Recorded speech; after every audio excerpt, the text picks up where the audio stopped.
সমস্যা কি আছে আমি তো বুঝতে পারতেছি না। হ্যাঁ, বিয়েটা হবে না কিসের জন্য? একটা মেয়ের আমি উপকার করতেছি, তার চাকরি হবে, তা বিয়ে কিসের জন্য ভাঙবে?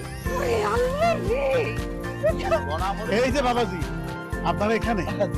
হ্যাঁ, এই যে আমার মেয়ের কাগজ সবের মধ্যে।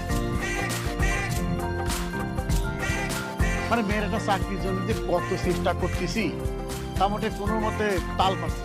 ওই যে তালের মধ্যে আপনি ঢুকে পড়েছেন, আর সব হবে, কোনো সমস্যা নেই।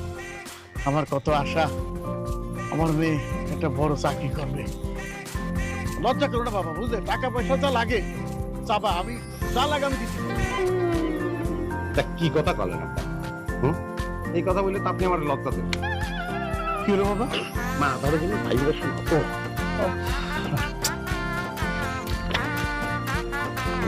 আরে এই যে সব কাজটা লাগে, কোনো জায়গায় বিন্দুগত ত্রুটি নেই, চাকরি তো কনফার্ম।